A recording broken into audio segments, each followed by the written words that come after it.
शुरुआती दौर में पढ़े थे कि जलवायु को प्रभावित करने वाले कारक, उसमें जो बहुत सारे जो लैंड फॉर्म का जो अलग अलग अर्थ था, उसमें एक जगह आया था समुद्री जलधारा, याद है? समुद्री जलधारा, ओशियन करेंट। ओशियन करेंट जो है हमारे पृथ्वी पे विषुवत रेखा के सहारे और महाद्वीपों के सहारे विभिन्न ताप और दाब से प्रभावित होकर अलग अलग समुद्रों में धाराएं चलती है। लेब्राडोर जलधारा, जिब्राल्टर जलधारा, या बहुत सारे ऐसे जलधाराएं हैं जो कि विषुवत रेखा के सहारे या महाद्वीपों के सहारे चलते रहते हैं। यह जलधाराएं कहीं न कहीं हमारे वातावरण या जलवायु को प्रभावित करने में महत्वपूर्ण भूमिका निभाते हैं। सबसे पहले हम बात करेंगे एल नीनो का, तो यहाँ पे जिक्र आएगा समुद्री जलधारा का रोल। यहाँ पे स्पष्ट हो जाएगा कि आखिर समुद्री जलधारा कैसे हमारे मॉनसून को या क्लाइमेट को प्रभावित करते हैं। सबसे पहले हम देखेंगे यहाँ कि एल नीनो है क्या। तो एल नीनो एक ऐसी जलवायु की स्थिति है जिसके आने से हमारे मौसम पर या मॉनसून पर इसका प्रभाव पड़ता है। दो इस तरह की स्थिति बनती है, एक का नाम है एल नीनो, दूसरा का नाम है ला नीना। एल नीनो को मतलब बॉय चाइल्ड कहा जाता है और ला नीना को गर्ल चाइल्ड कहा जाता है। तो एल नीनो जो है, आप देख लीजिए कि विश्व के नक्शा पे सपोज करते हैं कि यह अमेरिका है, यह दक्षिणी अमेरिका है, यह यूरोपियन कंट्री हो गया, यह अफ्रीकन कंट्री हो गया,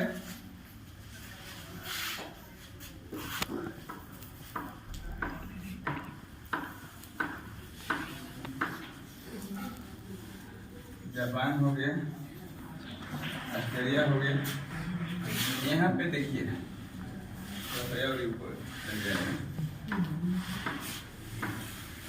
विषुवत रेखा, विषुवत रेखा, यही विषुवत रेखा है। दक्षिणी अमेरिका में यहाँ जो इस तट का जो नाम है, इसका नाम है पेरू तट। क्या नाम है? पेरू तट। पेरू तट के पास जब गर्म जल धाराएं उत्पन्न होती है, समुद्र की धाराएं जब गर्म जल धारा उत्पन्न करती है, उस समय यहाँ पे यह क्षेत्र में गर्मी उत्पन्न होता है और उस गर्मी के कारण निम्न वायु दाब का क्षेत्र बन जाता है। निम्न वायु दाब का क्षेत्र विकसित होता है, ठीक है। यह निम्न वायु दाब का जो क्षेत्र है, यह विषुवत रेखा के सहारे पृथ्वी के उस पार से घूमते हुए यहाँ पहुंच जाता है, ठीक है ना।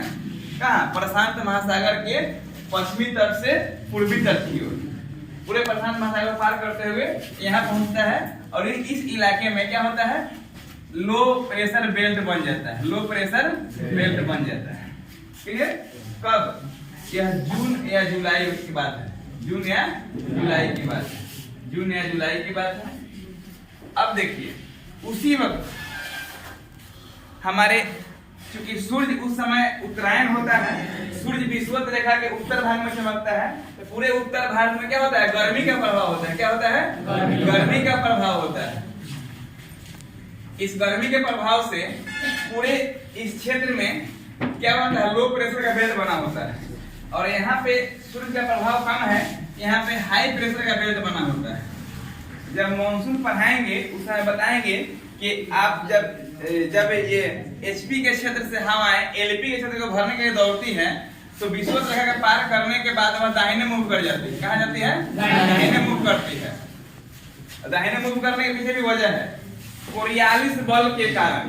कोरियालिस बल के कारण दक्षिणी पश्चिमी हवा विषुवत रेखा को पार करके और उत्तर पूर्व की ओर घूम जाती है, तो हम लोग कहते हैं कि उत्तरी पूर्वी पवन का वर्षा आ रहा है, यानी कि मानसून आ रहा है। और वह केरल में पहुंचता है 1 जून को। कब पहुंचता है? 1 जून को। और यहाँ वर्षा कराता है, यहाँ पे भारी बारिश होती है। हम लोग के इंडिया में मानसून का आगाज हो जाता है 1 जून को। तो यह जो स्थिति बनती है, यह इसलिए बनती है कि यहाँ एचपी है, यहाँ एलपी है। तो एचपी मतलब उच्च वायु दाब क्षेत्र से हवाएं निम्न वायु दाब की ओर दौड़ती है। इधर हवा कम होती है, हवा का प्रभाव कम है, यहाँ पे क्या है, गर्मी अधिक है, यहाँ पे हाई टेम्परेचर है, यहाँ पे लो टेम्परेचर है। आपको पता होना चाहिए कि जहाँ हाई टेम्परेचर होगा वहाँ प्रेशर क्या होगा, लो होगा, और जहाँ पे टेम्परेचर लो होगा वहाँ पे प्रेशर हाई होगा। तो हाई प्रेशर से लो प्रेशर की हवा बहता है। जब भी हवा बहता है तो हाई प्रेशर क्षेत्र से लो प्रेशर क्षेत्र की ओर, ये दिमाग में याद रखिएगा हमेशा कि जिधर हवा अधिक दबाव रहेगा तो वो हवा क्या करेगा, इधर कम हवा का क्षेत्र दबाव है उधर की ओर दौड़ेगा, ठीक है ना। तो हवा इधर से उधर दौड़ के आएगी भरने के लिए, वायुमंडलीय दाब को बराबर करने के लिए, संतुलित करने के लिए। तो वह दाहिने मुख करेगी और मुख करके भारतीय क्षेत्र में आगे वर्षा कराती है। सेम उसी समय इस क्षेत्र में गर्म जलधारा उत्पन्न होगा और यह जलधारा विषुवत रेखा के सहारे पूर्वी प्रशांत क्षेत्र में आ गया और यहाँ पे एलपी बना दिया। तिब्बत के पठार पर भी एलपी बना हुआ है और यहाँ भी एलपी बना हुआ है। जब ये गर्म जो जलधारा वाला जो लो प्रेशर का बेल्ट है, जब यहाँ पूर्वी प्रशांत महासागर में जब आती है तो वह इसका जो एलपी का जो प्रभाव है, इसके एलपी के प्रभाव से अधिक हो जाता है, यानी कि अधिक यहाँ, क्योंकि एक तो गर्मी पहले से पड़ रही है, विषुवत रेखा पे गर्मी पड़ती है और उसमें भी गर्म क्षेत्र का ये गर्म जल यहाँ जाके और इकट्ठा हो जाएगा। तो पहले से गर्म है ही और फिर दोबारा यह गर्म जलधारा भी जाके वहां इकट्ठा हो गया तो और गर्मी अधिक हो गई, तो इससे अधिक गर्मी यहाँ हो गई तो सब यहाँ एलपी अधिक हो जाएगी, यानी कि लो प्रेशर बहुत कम हो जाएगा। उस केस में क्या होता है कि ये जो जल भरी जो हवाएं हैं, जो बादल है, अब भारत की ओर रुख नहीं करेगा, अब यहीं से विश्व के सहारे भाग जाएगा, इधर न्यूजीलैंड की तरफ, ऑस्ट्रेलिया की तरफ भाग जाएगा, पूर्वी क्षेत्र में भाग जाएगा और यहाँ वर्षा उस साल नहीं होगी। वर्षा कहाँ होगी, जाकर प्रशांत महासागर में, हिंद महासागर प्रशांत महासागर के बॉर्डर पर जाकर वर्षा कराएगा। और यहाँ चूंकि आदमी बहुत कम रहता है, द्वीपीय देश है, टापू है, तो वहाँ खेती होगा नहीं ना होगा। यहाँ भारतीय किसान इंतजार कर रहे हैं कि अब वर्षा धान बोएंगे, अब वर्षा धान बोएंगे, और उस साल वर्षा होता नहीं है, बहुत कम होता है, 9 के बराबर होता है। कहीं में छटक के बादल कहीं भारत में घुस गया, भूल से तो बरस गया, सब तो टान लिया ही।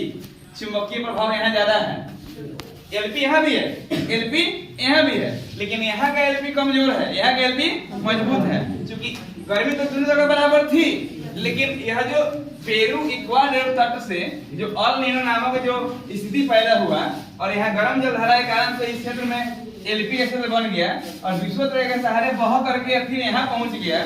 तो पहले से गर्मी और फिर गर्म जलधारा यहाँ आके पहुंच गया, गर्म का क्षेत्र अधिक बढ़ा दिया, यहाँ पे अधिक लो प्रेशर का बेल्ट बन गया।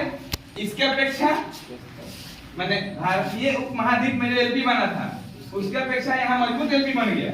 उस केस में जो बादल जो दक्षिणी गोलार्ध से जो बादल उत्तरी गोलार्ध में आए थे बरसने के लिए, वो खिंचा के चले गए पूरब की ओर और भारत में क्या हो गया, वर्षा नहीं हुआ। उस साल भारत में सूखे की समस्या उत्पन्न हो गई, वर्षा हुआ ही नहीं, सुखाड़ हो गया। इस प्रभाव को हम कहते हैं अल नीनो प्रभाव। क्या बोलते हैं, अल नीनो प्रभाव, ठीक है ना। यह प्रत्येक 7 वर्ष पर लगभग 7 वर्ष पर उत्पन्न हो जाता है, लगभग 7 वर्ष पर उत्पन्न हो जाता है। इसका सबसे अधिक दुष्प्रभाव 1987 में देखा गया था। उस समय भारत में पूर्ण सूखे की स्थिति थी। हालांकि आपके होश में 2015 में भी भारत में सूखे की स्थिति आई थी। 2015 में आप लोग होंगे, कितना दिन का होंगे, तीसरा जो है पढ़ते होंगे। उस समय पेड़ पौधा सूख सा गया था, मुलायम हो गया था, पानी ही नहीं धरती में। पूरे 2015 में एक दिन ही वर्षा नहीं हुआ था। क्या हुआ था, अल नीनो का प्रभाव हुआ था। आज से ठीक 7 साल पहले, हो सकता है 2023 में दोहरा दे। 22 तक ठीक ठाक बरस गया है, अब 23 देखिए क्या होता है, ठीक है ना। हालांकि कोरोना के कारण से जो लॉकिंग हुआ था, उस लॉकिंग की वजह से वायुमंडल अपने आप में नहीं, जब लॉकडाउन हुआ भारत में तो बहुत सारे फैक्ट्री बंद हो गए, बहुत सारे गाड़ियां रुक गई, तो धूल धुआं तो निकला नहीं, वायुमंडल साफ हो गया, वायुमंडल को नई ताजगी मिल गई। लगभग 6 महीने साल भर तो बंद था ही ना जी। अब पूरा तरह से बंद था, लोग घर से बाहर नहीं निकल रहे थे। उस केस में क्या हो रहा था कि कारखाने बंद, गाड़ियां बंद, धूल धुआं सब बंद, तो वायुमंडल को अपने आप स्वच्छ करने का मौका मिल गया। तो वायुमंडल साफ हो गया, तो हो सकता है कि 2023, 24, 25 में अच्छा से निकल जाए, वर्षा होने लगे आपके यहाँ, ठीक है। क्योंकि 2015 में जो अग्नि प्रभाव दिखाया था सूखे की स्थिति ला करके, अगर सब कुछ मतलब लॉकडाउन नहीं होता तो क्या होता, फिर 22 जो हम लोग बिता दिए हैं अभी दिखाया था, लेकिन लॉकडाउन की वजह से कहीं ना कहीं हम बच गए हैं। लेकिन आगे क्या होगा यह नहीं कहा जा सकता है, क्योंकि अक्सर संभावना देखिए है कि 7 साल पे एल नीनो जाके हो जाता है। चलिए अब हम इसके बाद हम शुरू करेंगे ला नीना, ठीक है। चलिए